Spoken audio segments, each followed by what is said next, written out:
Hello and welcome back to another episode of the On the Sideline podcast with Jackson and Kyle. I am Jackson, and I'm joined here, as always, by a man who desperately misses football. Kyle, how are you doing? Doing pretty good. This is also day 3 without basketball, so that's been a little tough. There's just Tough. nothing, Mm-hmm. this is a little bit of a downer week, but we're back. Did you watch any XFL?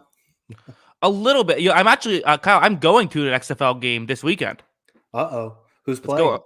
Orlando Guardians. Let's go. Is that their name, the Guardians? I believe so. So, Nice. my friend said, "You want to go to a Guardians game?" And I was like, baseball season's not on now. Okay, no, okay, I see. That's our XFL team. Yeah, sure. Yeah, well, that should be exciting. Yeah, I heard about San Antonio's thing. I heard they did well. Didn't watch any of it. I've actually Mm-mm. started already my college football prep for next year, so that's been fun. Nice. I've watched a little bit more of a college tape, not too much though. It's got trying to get ahead on some videos, so maybe I can then take a deep dive into the college film. Yeah, I don't know. College football is always a blast. Hmm. Give me college football year round over whatever this stuff is. Yeah, I'm totally in favor of let's start college football in February. Yeah, unfortunately, it'll never happen, but I think that'd be ideal. Yeah, I'm Like, sure like for schooling reasons it doesn't make any sense, but like I don't know, who cares? We're all just pretending like they're there for school anyways. yeah, exactly. Just make it happen. Yeah, come on. Kyle, we have an interesting show. We have a special guest potentially will be on the show as my cat has. So I know no one cares about this and everyone wants to get into the film, but this is, or the football. But so my cat has decided that the chair that I sit on for my work is now a shared chair. And legitimately, if I get up to go to the bathroom, my cat will hop on this chair and try to take a nap. Now he is on my footrest I have right in front of my chair. And he usually does not like being in the room when I podcast. So there's a chance I'll have to get up at some point to let my cat out of the room. Basically, my cat is ruining my life, Kyle. Well, I thought it'd be something else, but that's okay. We'll see the cat. It's fine. Yeah, I thought there was like potentially. you were just gonna spring someone on me to show up on the Yeah. Oh my pod. God, Derek Carr is here. Yeah, that'd be sweet. I'd be all for Uh-huh. it. Yeah, no, sorry, no, don't get too excited, everyone. Maybe next week. Maybe Let's just start maybe saying that. Maybe next week Derek Carr will be on. it'll be like the Jimmy Kimmel bit with Matt Damon. Yeah, exactly. Sorry we didn't have time. Derek Carr could not make the show. Yeah, yeah, perfect. That's exactly what we'll do. A lot to talk about. To what we're going to do today. So it's an off-season podcast, as you can tell by the way that we're over 5 minutes in, and I've still said basically nothing about football. We have the three main topics we're going to talk about. There's been a couple coaching hires since we last had an opportunity to speak. We had some, the Super Bowl stuff kind of took it off there, but also we're going to do the quarterback carousel. So here's how it's going to work: is I'm going to give my predictions for which quarterback is going where, and then Kyle will react to that. Also, Kyle has a way too early stock watch about specific teams. Where do you want to start, Kyle? You want to start with that, the way too early stock watch? I mean, we can start with my bit first. Yeah, sure, let's do it. So basically, the everyone has the way too early power rankings. As soon as the season ends, it's who's going to be the best teams next season. These are my teams to watch for next season that could, I think, have some definition to the NFL season. I tried to go a little bit more deep cut with these. Like, look, if I don't bring up your team, we know Kansas City, Buffalo, Cincinnati are probably going to be pretty good next year. Watch out We for know, Kansas City next year. Keep your yeah, eye on them. yeah, we know. Dallas is going to be good, but not great. They're going to have a bad playoff loss. San Francisco is going to be good, and we know those teams are going to be good. I want to do the next level. Who are the teams that could potentially leap into that conversation, challenge one of these teams at the top level, make things interesting for the NFL season next year? That was my goal with this one. So I have 5 teams to keep an eye on for next season. You want me to go 1 through 5, or I don't? How do you want to do this? Sure, yeah. Count down 5 for 1. I'm not sure if we put them in any particular order. Also, I meant to mention at the beginning of the show, this will be our typical time from now on. Once a week, Wednesdays. That's when we tend to be doing this. So just if you want to know when to watch out for us, that's when we'll be doing it. But yeah, anyways, however you see fit, Kyle. This is you're the showrunner here. Okay, let's throw in my number 1 team to watch for next season. Let's just start hot. Okay, I like it. Don't bury the lead. Yeah, this is my team I'm most interested in this offseason, potentially into training camp. Keep in mind, this is way too early. A lot can happen between now and the beginning of the season. My number one team is America's team, the Oh, Detroit Lions, the Fighting Dan Campbells. the real America's team. Yeah, this is going to be an interesting season for the Detroit Lions. The big thing I thought, the early offseason talk for the Lions I thought was really important is that they kept Ben Johnson. I think Ben Johnson's going to be one hell of a head coach. And I think he's a really good play caller. I think he's on par with, you know, he doesn't have the tenure of an Andy Reid or Kyle Shanahan even, but I think he's up in that. I think he's up in that conversation, honestly, as one of the best play callers in the league. I thought he did a tremendous job with this team last offseason. They have a little bit of cap space and they have a little bit of wiggle room. So I'm going to see real quick. Can I share my screen here? I'm not sure how to do that. We should talk about this before we went live. No, it's okay. I don't want to mess with this, so that's fine. Okay. Yeah. But anyway, I think we tried that once and then the whole show got shut down. Yeah, exactly. So I pulled up, Spot Track has a little like be a GM mode sort of thing, which isn't perfect, but at the same time, it's a little bit of something to go off of. The Detroit Lions, they have about $15 million in cap space, which cap space and everything. I think we get a little cap happy about teams in the offseason, but they have about $15 million in cap space. They can restructure Jared Goff to bring him down to about $20 million. They can cut Romeo Okwara, save about $7 million, and they can cut Michael Brockers to save $10 million. So that opens up a lot of cap space. Sure. And there's a couple teams that have talked about they got to revamp their defense a little bit, but I'm not too worried about this team. I was looking at it and I'm not as worried as I thought I was going to be about the Detroit Lions defense next year because, you can still, re-sign Jamal Williams and DJ Chark.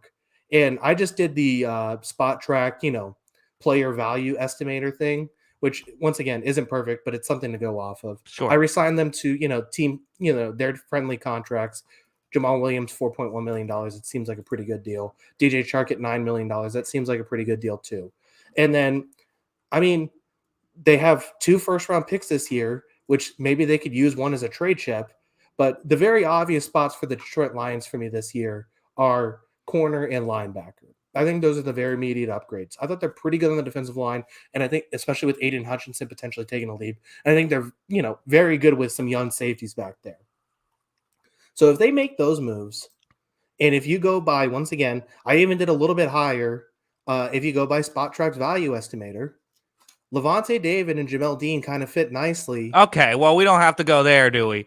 Yeah, that fits kind of nicely in the Detroit Lions cap space. That if they make those 2 signings at Jamel Dean at about $16 million, Levante David at about $10 million, it fits very nicely into their salary cap. They have about $5 million space of wiggle room from there. Now, I'm not saying they're not going to hit a home run. I mean, it would be amazing if they got Levante David and Jamel Dean, because those are 2 perfect fits, I think, for the Detroit Lions system. It fits nicely into their defense. They're plug-and-play guys ready to go. I don't know. Amazing is the word I would use.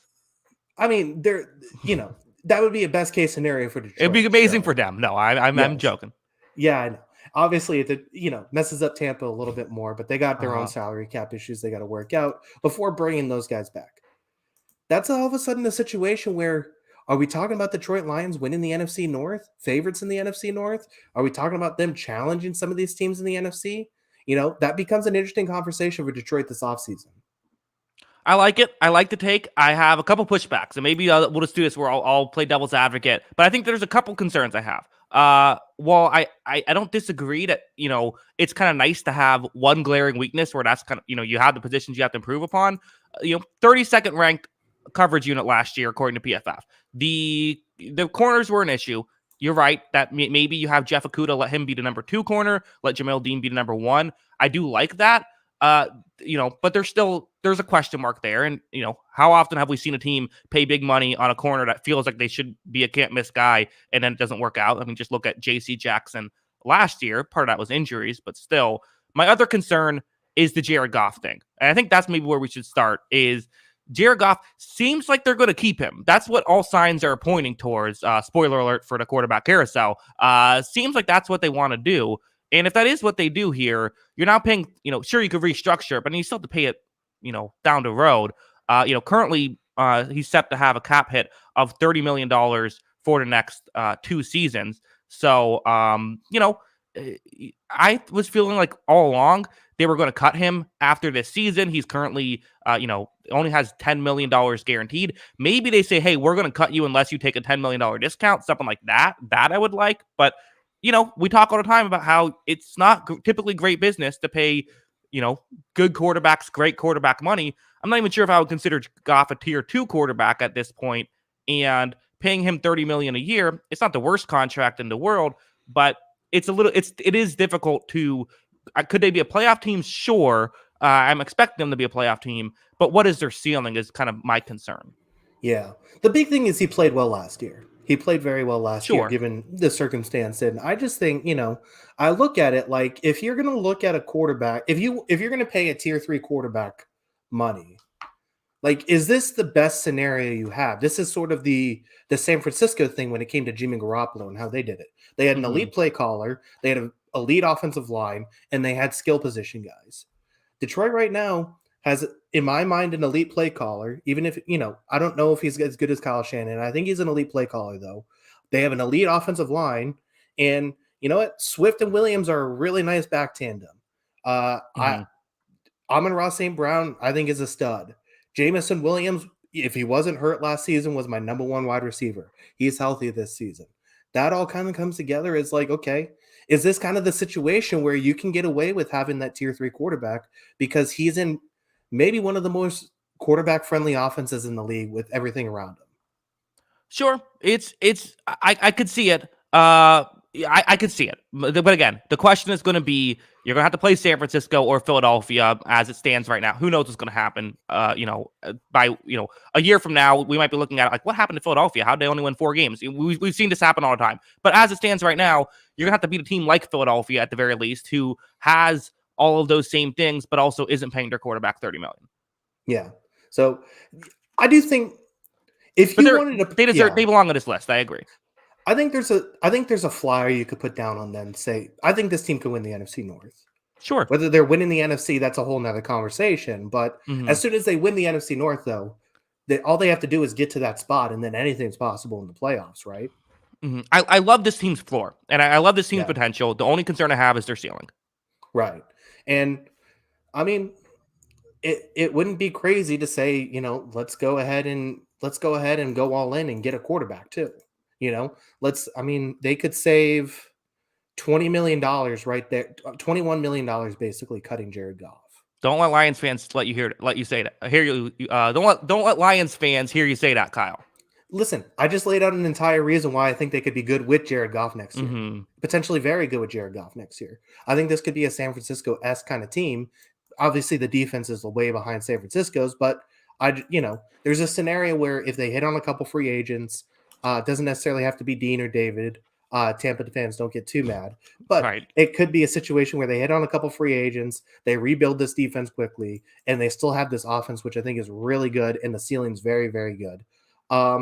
But at the same time, there are some big name quarterbacks that are being talked about, floated around as potentially wanting out of their situations or, exploring new opportunities, aka Lamar Jackson.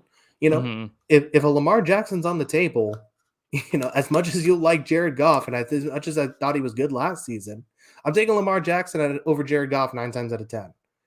That's just the nature of the business. So I think there's multiple avenues that I think Detroit can be successful next season, whether it's upgrading Goff and saying, you know what, we have a little bit cap space, cap maneuverability. Let's do that to upgrade quarterback, or build around Goff and still have a very good offense and make that defense a lot better too.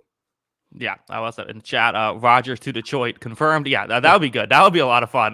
Do the Brett Favre thing, but with a different team. Yeah, no, I like it. I could see it happening. Do you want to move on to number 2?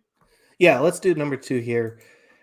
Everyone's talking about the New York Jets are a quarterback away. Everyone's saying the New York Jets are a quarterback away. Let's get a quarterback in New York. Let's make it happen. Let's ride with this thing. Everyone's talking about Tua Tagovailoa being healthy. Miami's going to be good. All that speed, everything worked out just fine for Tua. I'm saying this right now. I think the Patriots are going to finish second in the AFC East next season. All right. I just think they're going to. They have draft capital. They have cap space. They have even more cap maneuverability, like letting go Trent Brown, who wasn't, they had the worst tackle play in the league, along with the worst offensive play caller last season. All of that's going to change. They bring in a real offensive coordinator. I wasn't, Bill O'Brien wasn't my first choice as offensive coordinator, but anything is going to be an upgrade to what was in the Patriots organization last year. Offense is going to be tremendously better.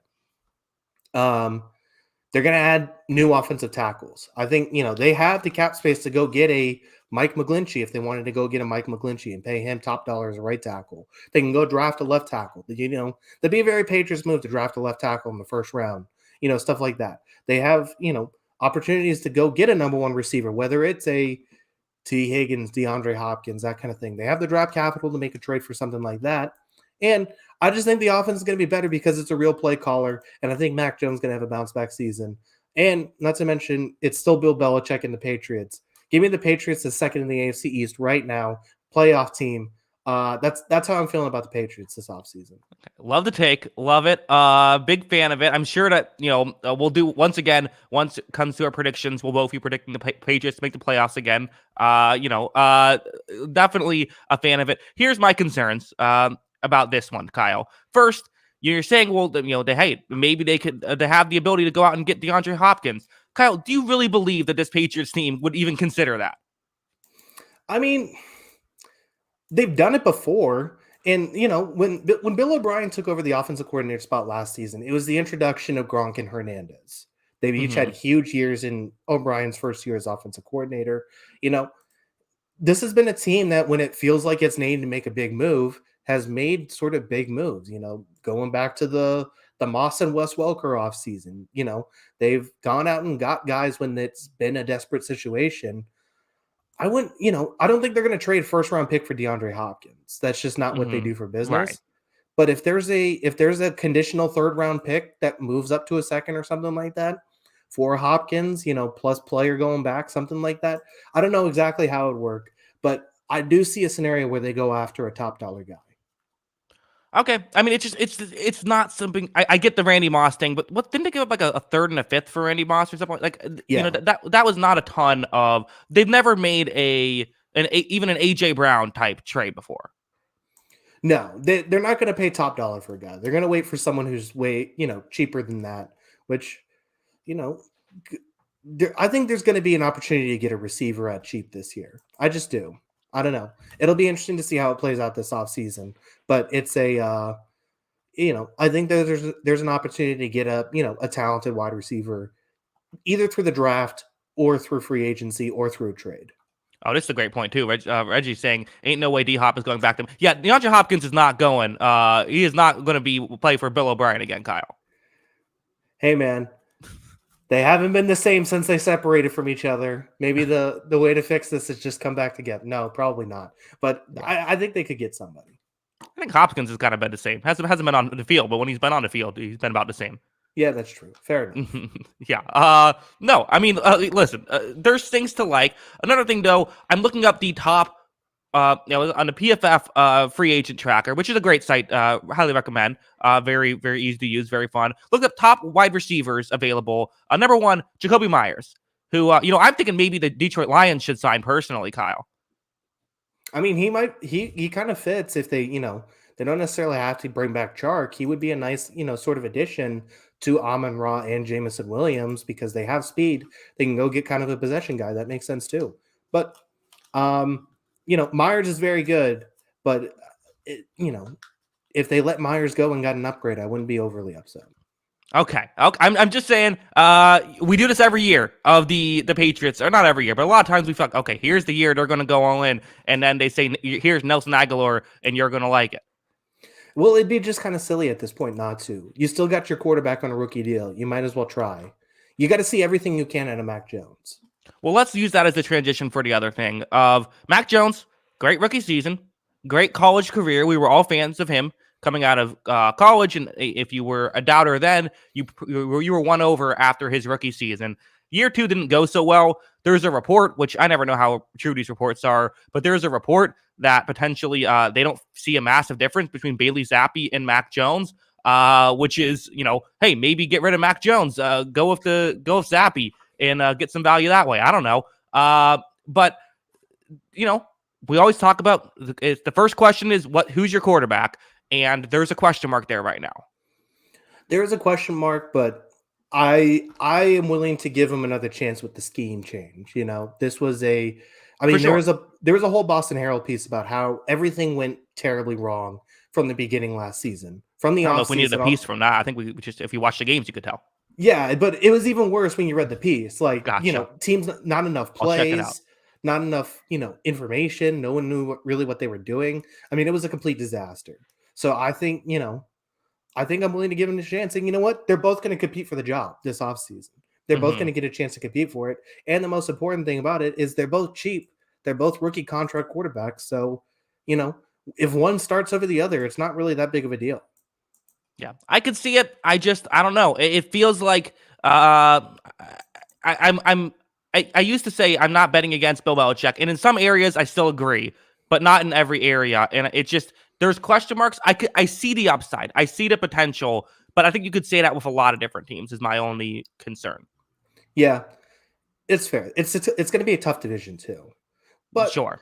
I think there's a chance, the Jets have talked about, the Jets have been connected to every quarterback under the sun this offseason. Mm-hmm.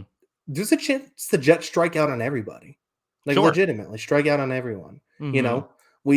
The Dolphins offense looked a lot different when Teron Armstead was hurt too. Teron Armstead is not someone who's exactly a bet for a clean bill of health next season. And same with Tua, obviously. Yeah, Tua obviously with his concussion issues. So there's a question, did they even pick up Tua's fifth-year option with those concussion issues? There's a lot of questions, I think, with Miami too. I just wouldn't be surprised if, New England all of a sudden is revamping things and all of a sudden next season they're a lot better. All right. Well, maybe we could talk about it in more detail on a future podcast. Kyle, why don't you get into number 3? All right.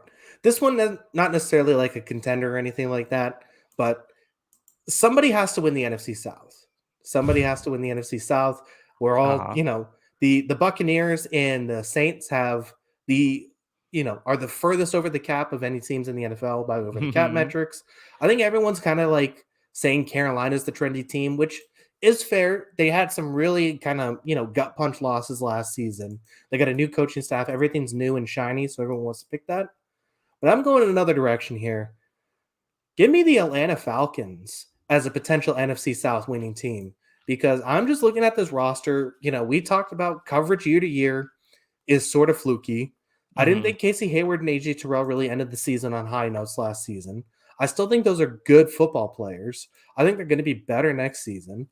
And so I think that's going to kind of raise the floor a little bit of this defense to where, you know what, you got some good corners. I think that's the most important part. You got a pretty nice interior defensive line with Graham and Grady Jarrett.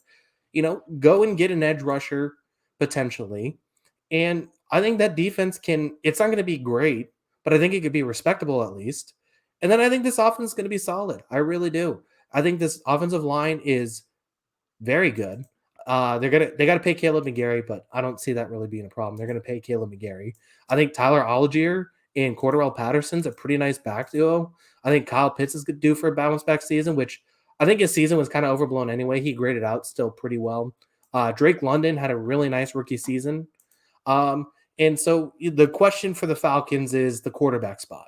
Can the quarterback be enough? We didn't really see a whole lot out of Desmond Ridder, but at the same time, there's a chance Ridder gets better, or, another thing I was looking at, there's been a lot of revampment in I don't even know if that's a right word, but you're good. Just keep going. There's been a lot of talk about, there's been a lot of changes in Tennessee, right? Mm-hmm. There's been a lot of changes in Tennessee in terms of the front office, coaching personnel, all that kind of stuff. There's been a lot of scuttlebutt about a potential Ryan Tannehill cut because it saves them also, similar to Goff, it saves them about $20 million to cut Ryan Tannehill. Ryan Tannehill's career year was in an Arthur Smith offense with a big possession receiver and a good running game. Doesn't it make a lot of sense if he's cut all of a sudden to just plug him back into Atlanta and say, you know what? We're not going to be a great team, but we have a pretty competent quarterback who's not going to turn the ball over a whole lot. We got a couple good pass catchers that are young and talented. We got a pretty good running game and a good offensive line. Let's just roll with that and say, you know what? This is going to work. I'm totally in on all of it. I think that the division helps. I think that, all of that makes sense. Again, the one question, of course, is just the the quarterback of it all. And Mhm. Kyle, true or false? The team that wins the NFC South next year will be the team that gets the best quarterback in free agency. Um, I'll say true. Yeah, I mean, Mm-hmm. there's been Derek Carr talk to a couple of these teams. There's, like I said, I think Tannehill, if he is cut, makes a lot of sense. There's a couple other guys out there. I just think the question is like, who is actually available that's moving the needle this offseason? We know Derek Carr is 100% available.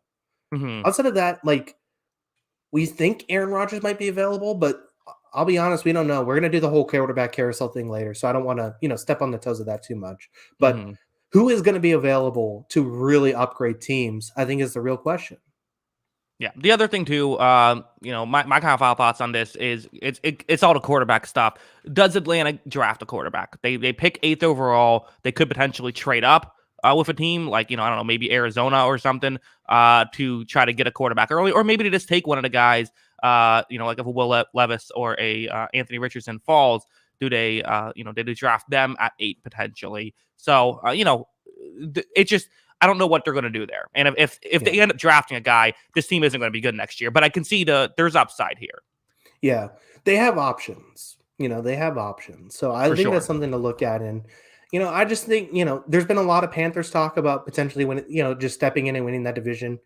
I don't know if it's necessarily guaranteed the Panthers are going to be good next season. Honestly, I think Sure. there's some To me, nice pieces. Yeah, I would still put them a little bit above. I mean, part of it is last year they legitimately had the division won. They were up 11 points in the fourth quarter against Tampa Bay. They just hold on and they win the division. Basically, they almost certainly would have won the division. So I get why they kind of get. But again, if either one of these teams get Derek Carr, they're easily number one for the division. yeah, I think so too. Mm-hmm. So All right. Next up on the list, you got 2 left. Let's do number 4 on the list. all right. Listen, I have a question. Is Mike Tomlin still the head coach of the Pittsburgh Steelers? I believe so. Yes. Okay. Give me the Steelers here as potentially, finishing second in that AFC North and maybe being a kind of frisky wildcard team. This was a team that I thought got a lot better by the end of the season. They struggled, I thought, early on. The offensive line isn't great, but you know what? When you have a mobile quarterback, you don't need an awesome offensive line. You just don't. And I think Kenny Pickett showed he's very mobile. He can run. He can move. Mm-hmm. That's definitely a bonus in his game.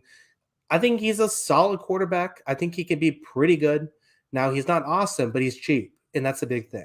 And so they have some cheap options. They have a cheap option at quarterback that can also, get away with a bad offensive line because he is mobile. I think the one question we've always had with the Pittsburgh Steelers offense has been, well, who's their number one guy? Who's their go-to? Give me all the George Pickens stock right now. I think Okay. George Pickens can turn into a star. I think we saw enough out of him, enough glimpses to where this guy's going to be a stud. And all of a sudden, if George Pickens makes a leap into stud territory, you have Pickens, Freiermuth, Johnson. That's a pretty nice receiving core. And it's, I still have concerns at the cornerback spot. They're going to have to really address corner this offseason. But, they have, they're just under the cap, but they can cut a bunch of guys. Like I was looking at it, they can cut Miles Jack, they can cut William Jackson. That opens up a ton of cap space there. Both those guys think they can cut Mitch Trubisky too. So it's just like you can cut those guys, open up cap space. I just refuse to believe that there's ever going to be a situation where Pittsburgh is really bad at defense. I think they can be kind of bad at defense still, but you know what? They still have Minka Fitzpatrick. They still have Highsmith, who I think is a nice player. TJ Watt's going to be healthy, and Cameron Hayward's going to be healthy too. I think that's going to be at least a, solid and respectable defense, even if they got to add linebackers and corners. I think it can get a little bit better, and I think the offense is going to be better too. So give me the Steelers as potentially second in the AFC North and, maybe challenging Cincinnati a little bit more than we think. Yeah, I like it. I mean, again, it's funny. I went back at the draft order, figuring out where they drafted, and I'm like, oh yeah, it's 17th because this team won 9 games last year. It does not feel like this is a 9-win team. But yeah, they were right there. It's crazy to think that they found a way to do that. I'm with you. I think the Steelers they find a way to be successful. Like you said, Mike Tomlin, I think we're all huge fans of, and they just. I guess the one question I think is, could we see a sophomore slump? But that doesn't really happen with quarterbacks out of Kenny Pickett. this isn't a perfect roster, but it's kind of like you said, I trust this team to mostly figure it out, and you hope that with TJ Watt being healthy for a whole year, that could, get them a little better than they were last year, and they can find ways to steal games they shouldn't win. I could easily see this being like you said, maybe a potential wild card team. Yeah. And we talked about you mentioned the 17th pick, and we like to speculate and have some fun on this show for sure. We saw some of this talk of, Jalen Ramsey, first of all, is not getting cut. He's not getting cut. 0% chance he gets cut. I'm just going to say that now. I'll report that right here. But doesn't the 17th pick for Jalen Ramsey feel like a very Steelers move? And don't you kind of like that move? I would love that move from the Steelers' perspective. Absolutely. I don't get why there's even talk about the Steelers or the Rams potentially trading Jalen Ramsey, because I think that'd be crazy. But if they do, I mean, it wouldn't be the first time he's been traded. I think that would be come from a request. I think he said, "I don't want to be on a bad team." Gotcha. I really think, yeah. But yeah, I mean, so do the Steelers count as that good team or not? I mean, I think it's a pretty good team, and if you plug Jalen Ramsey into this defense with Fitzpatrick, with Hayward, with Highsmith, with Watt, I think that's a really good team all of a sudden. That's a dangerous defense. Sure. Yeah. I'm also not sure exactly how the cap situation will work in that case. I know that they are currently $1 million over the cap, but there's ways you can finagle that as well. So yeah, I mean, as a whole, completely agree. I think Steelers are a team to look out for. Yeah. So I just think that's going to be a fun team in the AFC. I'm buying a lot of George Pickens stock. Like I said, I think he could be a star, and I'm buying a little bit of Kenny Pickett stock. Like I don't think he's ever going to be a top 5 guy, but I don't I wouldn't be shocked if Kenny Pickett's a top 10 quarterback one day, on the fringes at least, in that Dak Prescott zone. Like I just wouldn't be surprised if he's in that spot. Mobility is a huge advantage in the modern NFL, and I think he showed a lot of that. And I think he throws a pretty good ball, even though there's not a ton of arm strength. Yeah, and I'm a little bit higher on him than I think you are as well. So, again, always comes down to the quarterback. But Kyle, finally, number 5 on the list. Where are you going? All right, the only playoff team I had on the list. Now, you said playoff team, that's not really fair. Well, they finished 9-8. I can do it. This is the most obvious pick, I feel like. Give me the Jacksonville Jaguars. They have some cap issues to work out, but it's another one that I think there's some maneuverability here. Like Shaq Griffin seems like a very obvious cut candidate. You hope Darius Williams plays better in year 2. Tyson Campbell looked like he's more than ready to take on the number 1 cornerback spot. That feels like a pretty easy decision there. There's a couple other guys I think they can cut and move around too. And I just think with that, combined with, the offensive line, I think is one question, but at the same time, like, I think Brandon Scherf's going to be better next season. Like, I just don't think he's going to be really bad, bad 2 years in a row. I think that gets better. You can bring back Evan Ingram in that spot. Then all of a sudden if you bring back Evan Ingram, you keep you got Calvin Ridley, you got Christian Kirk. That's a fun offense. That's a really fun offense potentially for next season.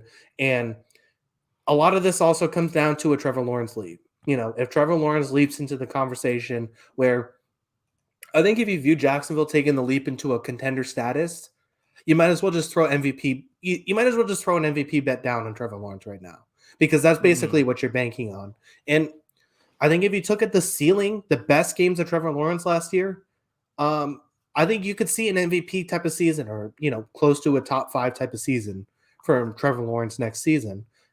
He's got to get rid of some of the lows, and sometimes that was even in the same game, aka the Chargers game, where I think that could be a real thing where Trevor Lawrence all of a sudden cements himself as one of those guys, has a good core around him on offense. The defense gets better. The Jaguars are rolling.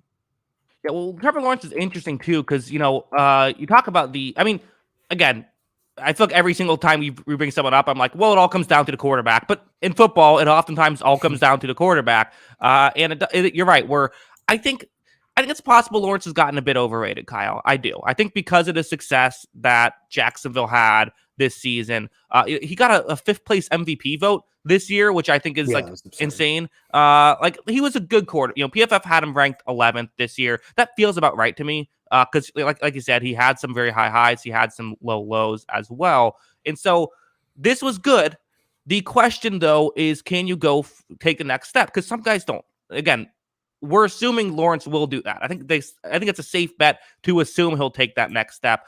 I think the question is just, will it happen? And you bring up the Chargers game. Also, he basically won 2 playoff games playing poorly because they also beat the Titans, and he didn't have a good game in that one as well, Week 18, which was essentially a playoff game. So, it's very exciting to watch this Jacksonville team. They're very fun, but I think that one question that has to be mentioned is the Trayvon Walker thing, right? Will we always talk about him as a project. Okay, well, this is year 2. Like, now you have to start producing a little bit.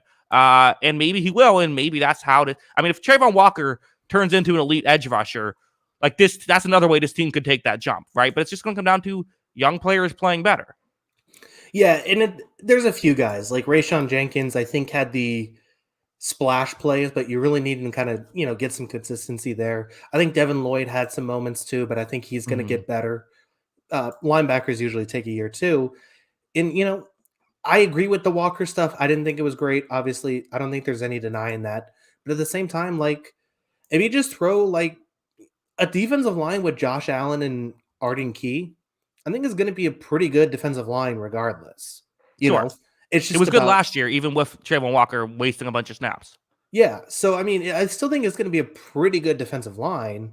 It's just, can it be great with Trayvon Walker? And that's kind of the thing I'm looking at. And, behind them, they got a really nice linebacking future with Olakun and Lloyd. And I think there's something to get there. And yeah, obviously you don't want to whiff on the number 1 draft pick, but I do think that there is some sort of cushion there to where they can kind of get away with it if Trayvon Walker is not what you want. Yeah, it is interesting how that has kind of worked out for them. Again, it's the value of the franchise quarterback, which they have. I agree. This is a team that they're on the short list, but I think sometimes we get too excited by the new thing is all my point is of like, I think someone's going to pick the Jaguars to win the Super Bowl next year. I just kind of feel like, I like Trevor Lawrence.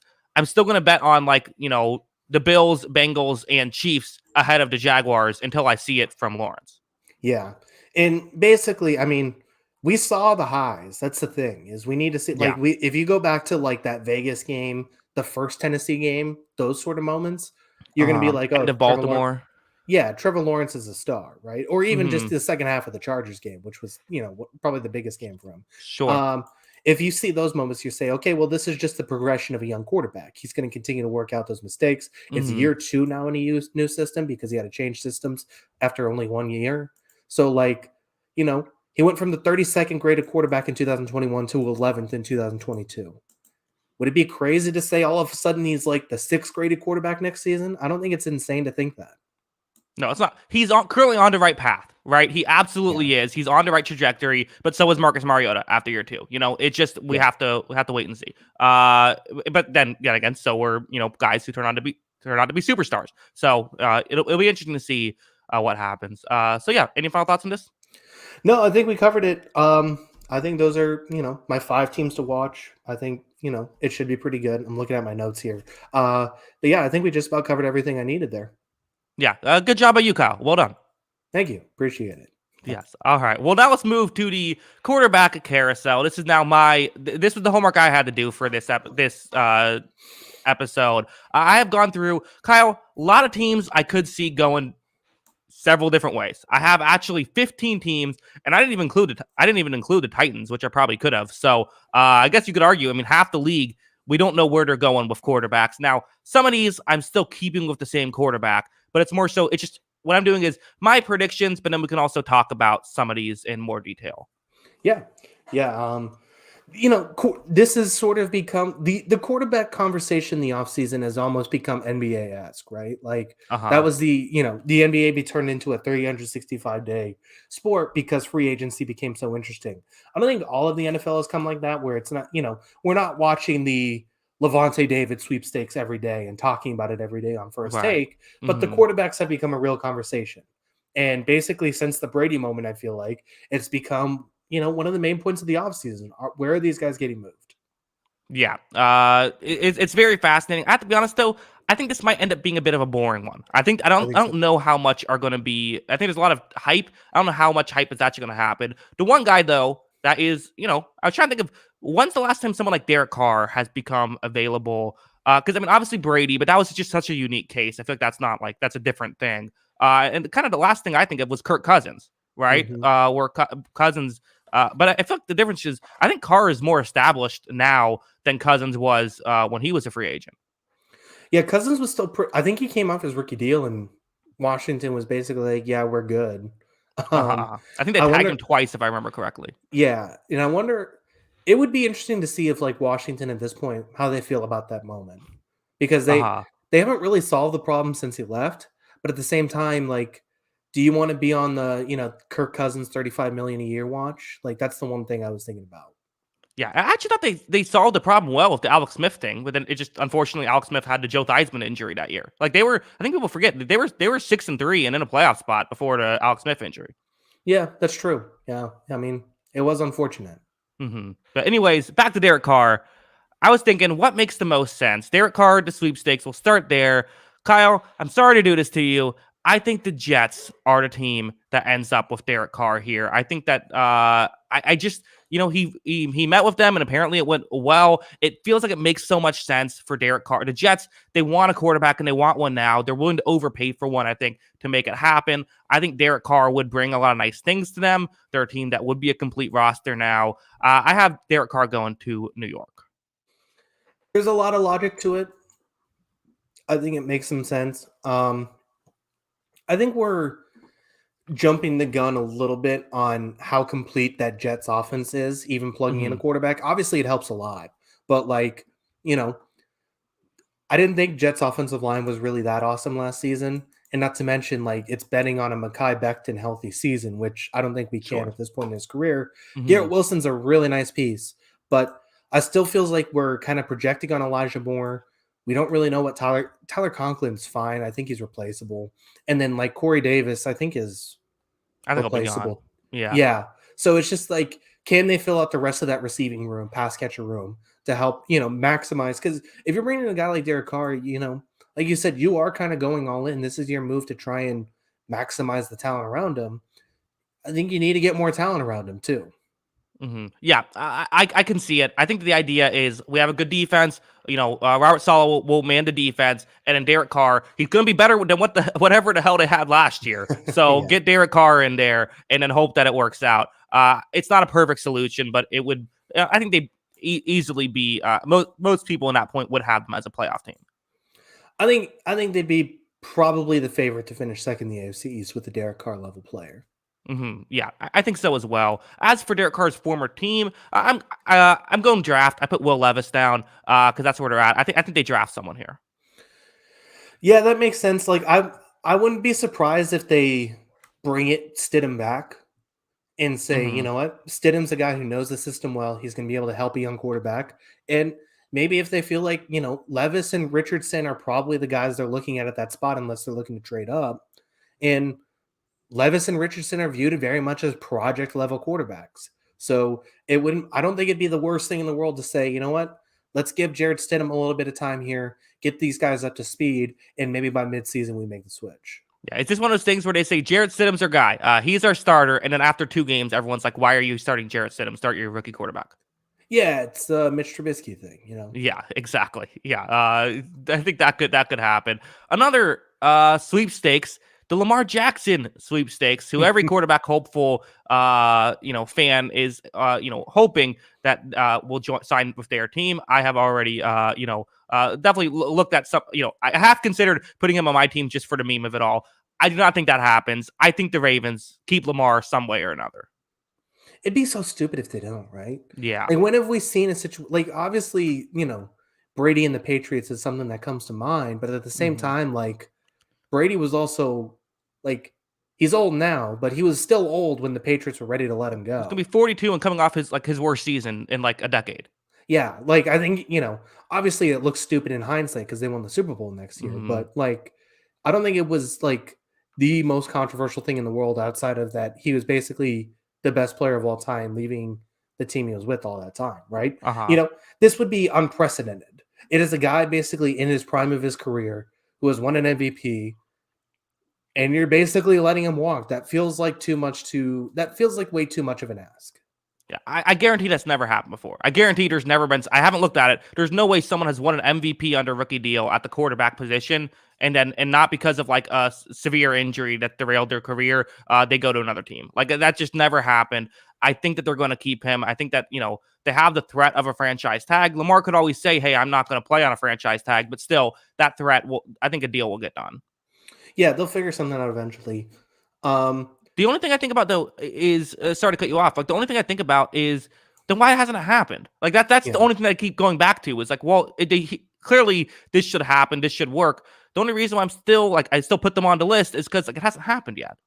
Yeah. I mean, I think it's a very real question. Like, I am taking this seriously. Like, I do think it's going to be a legitimate thing of does he leave? Does he, do they tag and trade him in the offseason? I do think that becomes a thing. I just think that cooler heads are eventually going to prevail, even if this is going to get testy as it already has. Yeah, it should be interesting to see if that ends up going the way we expect it to or not. Colts, I have the Colts. So I was thinking about this. I decided to not just say draft, but give a team, or give a player, excuse me, to the team.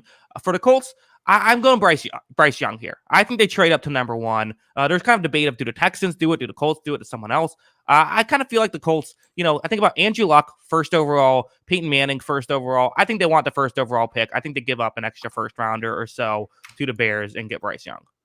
Yeah, I think that makes a lot of sense. I haven't really decided who I would have as my number one quarterback between the top, Stroud and Young. Mm-hmm. I was pretty pro Team Bryce in the college season. I'm kind of going back and forth on it. I see some of the appeal to Stroud, but yeah, I mean, whoever they decide to go with, I think makes a lot of sense. Trading up to number one and making it happen because, they're going to have to pay a little bit to get above the Texans, but I don't think they're going to have to pay a fortune. Like where if you look at like a Raiders at number 7, they would have to pay a lot to jump up all the way. Yeah. Yeah, I agree. Also, just because it's right, it's with this. For the Texans, I have going with CJ Stroud. I think there's two good quarterbacks. I think they're going to sit here and say, we'll get one of the two quarterbacks. Yeah, it would definitely be fun to see them trade up from number 2 to number 1, right? To Uh-huh. say they would have to love somebody, obviously, but I think it wouldn't be surprised if they just say, you know what, poll in Oklahoma City say we like Chet Holmgren. We're hoping Chet Holmgren's going to be there. We'll just wait and see who, and we like Paolo Banchero. Whoever the Magic decide to take, we'll take the second guy. I could see the Texans doing something similar. Yeah. Another interesting report that came out this week was Daniel Jones reportedly is expecting $45 million a year. Who would ever pay him that much? The New York Giants. That's who. I think that the Giants overpay Daniel Jones here. I think the fans want Jones back.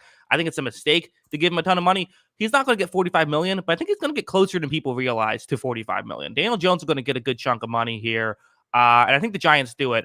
And if they do, I have to say, would this season end up being the worst thing to ever happen to the Giants, potentially? Of they have this great year where they overexceed expectations, then they go out and pay Daniel Jones and Saquon Barkley a ton of money and end up not being good for like 5 years. Yeah.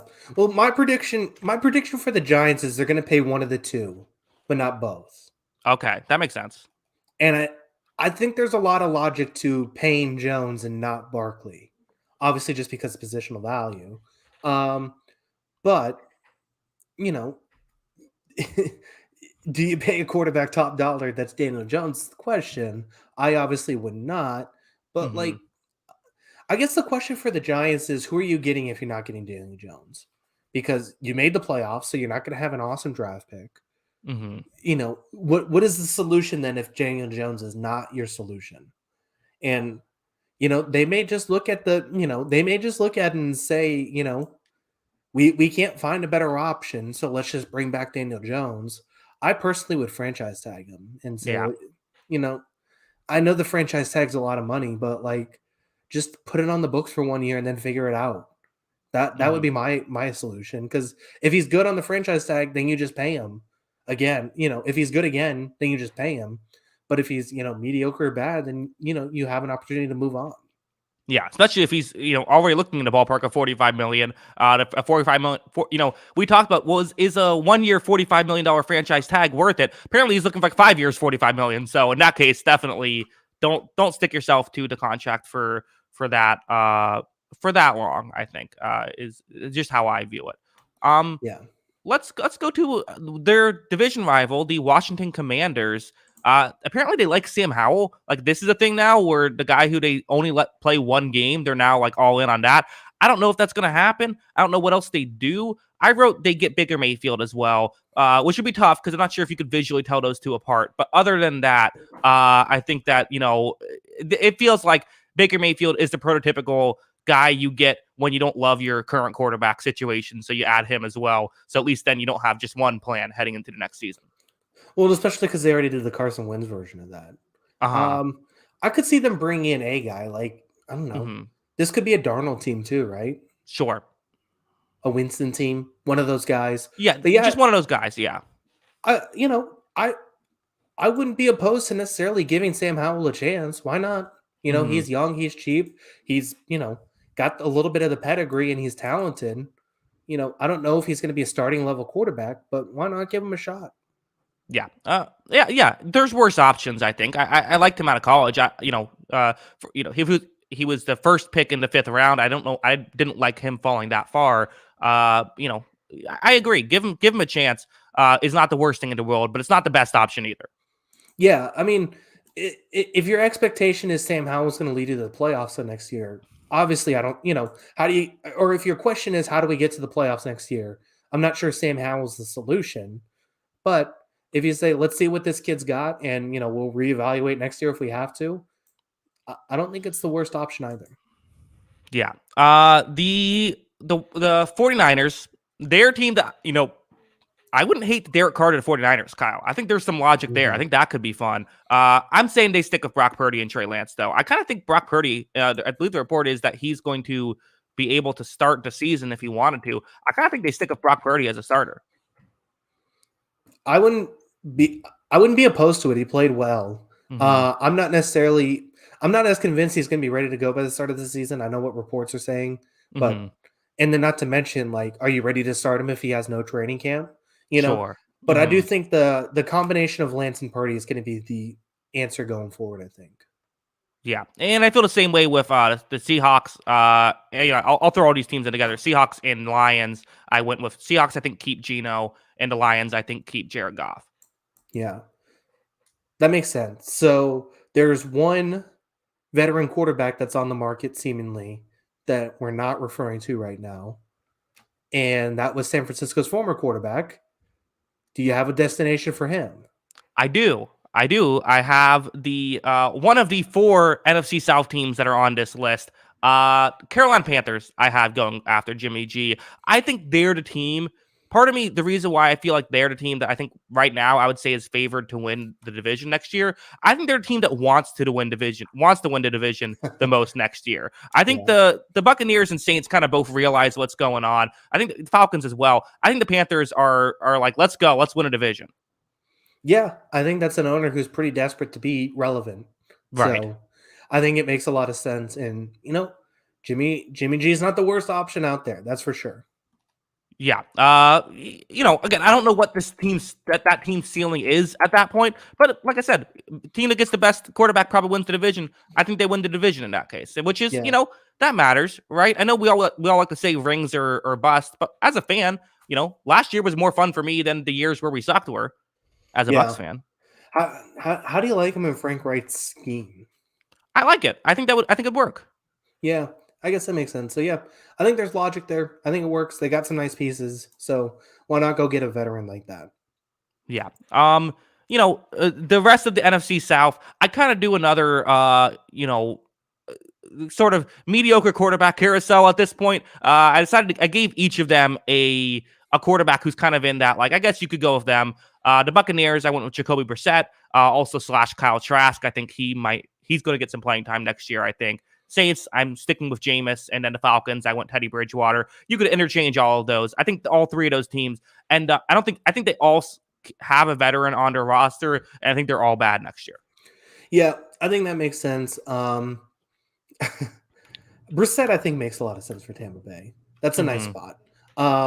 Like I said, the only one I mentioned, if Tennessee decides to kind of blow this thing up a little bit, I think Tannehill makes a ton of sense for Atlanta, given the history there and the personnel. That could be their move to kind of go for it. Yeah, and even Teddy Bridgewater, I don't think would be the worst case scenario in that spot. Yeah, no, not at all. Mm-hmm. Yeah, that makes One sense. team left, Kyle. The Chicago Bears, who I put on the quarterback carousel because it's a narrative. Listen, somehow I did not come up with this narrative, Kyle. Somehow there's this narrative that existed without me altogether of the should the Bears trade Justin Fields thing. I'm saying I don't think they should, and I also don't think that they will. I think they stick with Justin Fields, but there's smoke there, so I put it on the list. There is smoke, so yeah, it makes sense. I wouldn't be surprised if they bring in somebody else. Like well, you mentioned a Brissett for potentially one of those starting NFC South jobs. I Mm-hmm. think Brissett as a backup here makes some sense too. Sure. But I think Justin Fields is going to be the starter next season. I think it'd be crazy. I don't want to say crazy, but I think it'd be weird to move on after last season. Yeah, I gotta say, I kind of like the logic behind drafting Bryce Young but keeping Justin Fields. Then you let Fields be the starter, and this is totally something that does not work in real life, but works in like a video game. It works on Yeah. paper, but I totally acknowledge that. But like, you let Justin Fields play next season. If he takes that next step and is like the star quarterback, then cool, great. We trade Bryce Young the following year. We get close to the same value back, not exactly the same, but we get decent value back. If Fields doesn't take the next step and isn't great, well, now we have a plan B. Quarterback is so important. You don't want to waste this opportunity. Yeah.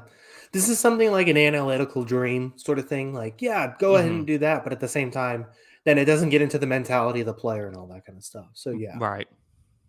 Yeah, it's just an interesting experiment. I think that Fields has shown enough, though, through 2 years. I feel more comfortable with him than with a great prospect because prospects, who knows? Like, college guys, it's all, best odds I'll give someone is 1 in 3. Yeah, that's fair. Mm-hmm. So that's your list. That's your last one. Yep, that's my last list. Did you have anything to add? You don't think Aaron Rodgers moves either, I guess? Oh yeah, I guess I could have put him there. No, I don't get this. Aaron Rodgers is going to stay a Packer. This is we always fall for this every year, Kyle. We said at the offseason, oh, now Aaron Rodgers is going to pretend he's going to go somewhere and then he's going to stay once again. And then we're all like, top 10 destinations for Aaron Rodgers that we keep falling for it. Yeah, just bring up the question. Sure, there's one of these days it's going to happen, but I'm not going to speculate until it happens. And then there's also like are we 100% convinced? Now, I do think this falls flat as our quarterback offseason. We dream up these things. I do think Aaron Rodgers stays. I think Lamar Jackson stays. But then there's, another group of guys that it's like, are you 100% sold on Matthew Stafford and Cleveland Health in Los Angeles? Are you 100% sold on Kyler Murray in Arizona? Are you 100% sold on Dak Prescott in Dallas? Do those conversations have this offseason, or do you think that waits another year? It's interesting. It's like the Russell Wilson thing, right? Where we're all like, Russell Wilson's not going to get traded, and then he gets traded. Like sometimes it does happen. So usually they don't, but they don't never happen, which is where things get interesting. Kyle, on Twitter, my theory is I think that the Lions should trade back for Matt Stafford. Right? Who says no? Jared Goff, yeah. I mean, yeah, or no, include Jared Goff in the deal. There's similar deal to last time. Yeah. I think Detroit says no. I think they say they're good. Well, yeah, maybe. I don't know. It's just an interesting thing. But you're right. I mean, does a team like the Rams didn't need to get rid of Jared Goff when they did, but they looked for an upgrade. Like that's something that I could see. Do the Vikings make a move like that? Do the Vikings?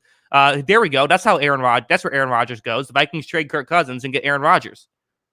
That's happening. I like it. That's my quarterback carousel. Vikings, Packers have Kirk Cousins now. Vikings have Aaron Rodgers. Let that happen, Kyle, please. That'd be horrible. That's sick. That's sick of you. Oh, that'd be so good. My dream scenario is a Dak Prescott and pick for Kyler Murray. Okay, I could see that as well. And another thing too is like, is there some logic behind for the Cardinals? We keep talking about the Bears, Justin Fields, Bryce Young thing. What if the Bears stay at 1 and draft Jalen Carter?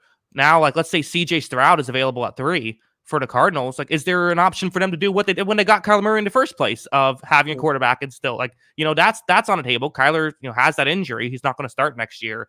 It's just there's these interesting thought experiments that most of them won't happen. Yeah, exactly. I mean, they could love Anthony Richardson. He's a really talented player. They could love Will Levis. He's, physically gifted. They could love something like that and just say, we want to give that a shot.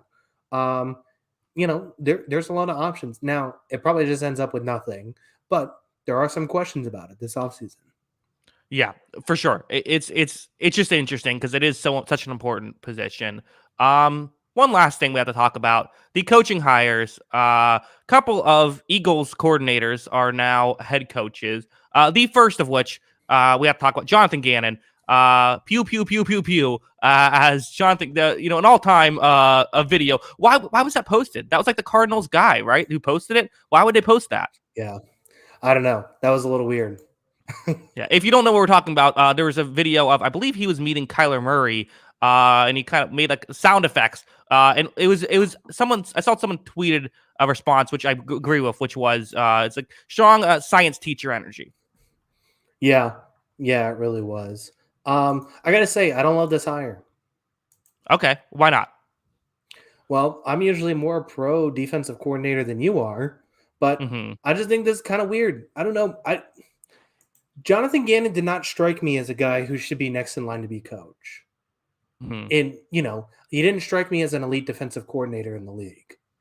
I thought Lou Anarumo would be the next kind of defensive coordinator up for a potential head coaching job over a guy like Jonathan Gannon. I just personally don't see it. I think, you look at, I don't even remember when he took over the job, but, they were 25th in defense in 2021. Last year, they were obviously 6th, but they also spent a ton of money in the offseason to make that defense pretty good. They got James Bradbury. They got C.J. Gardner-Johnson. They got Hassan Reddick. Like, I mean, was his job that hard last season? Was it? Like, that seemed like a pretty easy gig when you have that many talented players in your defense. Obviously, it's going to go up a ton of spaces. I don't know. Like, I didn't think he was that good of a defensive coordinator. I think I said it after the Super Bowl. This has Matt Patricia energy to me. Yeah, I mean, well, obviously there's the comparison of the, having a bad performance at the Super Bowl and then getting a head coaching job. Patricia, obviously, a well-known example. Kyle Shanahan blows a 28-3 lead and after being named head coach of the 49ers. It's happened a few times. Those two very different end results with Shanahan and Patricia and those two teams that hired them. It's weird because I think that there's some pros and some cons to this. The cons, I agree with you. It's like, he was the defensive coordinator on a very talented defense. Most guys are going to be successful in that situation, but does he deserve credit for getting a good year out of James Bradbury, who was coming off of a bad year? Maybe. I don't know. The one thing I like about it is, me as an analytics guy, seeing someone who was, with the Eagles, Nick Sirianni, very aggressive on fourth downs, that kind of stuff. Will Gannon do that? Defensive coordinators typically don't, which is why I typically am much more a fan of getting offensive-minded guys. But could this be a scenario where he kind of is a Nick Sirianni type, which is, that would be pretty good? Yeah. I mean, it's possible for sure, but I also, I just look at it like that defense did grade out exceptionally well last season. You can't take that away from them, but at the same time, like, if you look at the teams they also face, the quarterback conversation did come up a lot last season, who they played and who they didn't play, that kind of stuff. I think a lot of it was blown a little bit out of proportion, but at the same time, like, when they played Dak Prescott in that Dallas offense, when they played Aaron Rodgers, when they played Patrick Mahomes, and also when they played that Detroit Lions offense, which is very good, they kind of got smoked. Despite all those talented players on defense. Like, I don't know how much credit he deserves for a lot of it. And this was a defense that was also like, people kind of just said, it's kind of plain. It's not really anything that really writes home anything. There's not a lot of adjustments to it. It's just sitting a bunch of guys back in coverages. And it worked out because he had a bunch of really talented players in coverage. I just don't see it necessarily on that defensive side of the ball. That being said, head coach is a completely different ball game, right? It's a completely different thing. He's not going to be down-to-down basis dealing with the defense as much. It's a whole team spectrum. How does he handle time management? How does he handle those key fourth down decisions like you mentioned? All plays into it. So maybe he's a average defensive coordinator, but a great head coach because he's really good at that stuff. But Mhm. just from his performance as defensive coordinator, I don't see it personally. Yeah, well, this is why projecting head coaches is so tough because given what we know, this doesn't make a ton of sense as a hire, but there's so much we don't know. Yeah. We're not in the interview process. And Right. he could have had amazing interviews. There's a Hmm. lot that goes into it that we can't, that we're just projecting and trying to guess. But I do think there are some questions from this one. Yeah, he was also with the Colts back then under the Frank Reich regime, and I believe the defense was good there as well. So there's some things to like about him. He wasn't the defensive coordinator then, but he was on the defensive coaching staff. Yeah. So it'll be interesting to see how it plays out. But, I'm skeptical of this one. I do like the other one, though, even though, it is kind of weird that the Colts kind of, you know, love to hire Philadelphia Eagles offensive coordinators. That's for sure. Hmm. But I do think there's some logic here too. I'm forgetting his name right now. Who did the Colts hire? Shane Stetchen, I believe. I'm not sure if that's how. I believe I'm pronouncing his name right. We'll call him Shane. Shane Stetchens. Shane. Hmm. Yeah, there's some logic here for this one for me though. You know, I think this is a team that's gonna be, I think, pretty aggressive in for all the reports are indicating the Colts are one of those teams looking to move up in the draft to get a quarterback. And if you saw what he did with Jalen Hurts, it probably makes some sense for CJ Stroud or Bryce Young to be in this system, right? In a system that's quarterback friendly. Now they gotta revamp this offense a lot to get to that point, but I think there's some logic to the hire there. Yeah, and not just that, but he was the offensive coordinator. His first year as a full time offensive coordinator was during Justin Herbert's first year, where obviously he was amazing that year. So there's some history of him, developing quarterbacks. We expect the Colts are going to not go back to the veteran well. They're going to try to draft someone. So that seems to be what they're doing. Yeah, I agree. I like this hire. I think that the Eagles they were well coached last year. I thought, especially on the offensive side of the ball. I like someone under an analytics head coach. Hopefully, he brings that to the table. I like offensive coordinators. Who knows how this is going to go? But to me, this is checks all the boxes, including the one that says he's not Jeff Saturday. Yeah, that's true. Not having Jeff Hmm. Saturday should help a lot. There's one thing though I think that the Colts are going to have to address this offseason, and I mean, it's time for the Colts, right? Like, you're hiring this offensive center guy. You're going to trade up in the draft for a rookie quarterback. So you're getting a quarterback on a rookie scale. You have to be prepared to invest in skill position, right? This is the modern league. This is how games are won now. And if you're not ready to draft in skill position or spend in skill position, then your rookie quarterback does not matter. Your, young offensive minded head coach does not matter. You have to have talent on the outside. And this is a team that has constantly tried to, you know, get discount sales on all of their skill position guys. That has to change this offseason. Especially because, like, if they just added one, like, let's say they trade for DeAndre Hopkins. Let's just pretend that happens. Like, this receiving core would then be like great. Like, it'd be like Yeah. if you get a true number one, having Michael Pittman and Alec Pierce as your 2 and 3. Like, we now have this is a legitimate, amazing scenario. The offensive line has some things they need to patch up, but it's a great scenario for a young quarterback to be thrown into. But they won't. Yeah. I mean, what if they just trade for T. Higgins?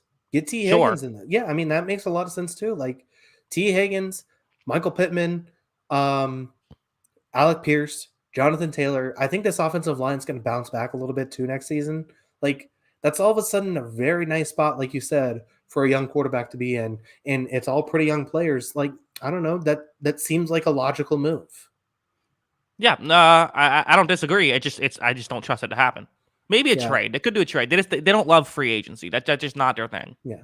Well, maybe that works out because there are no good, Jacoby Myers is the best wide receiver in free agency. Sure. So, Right.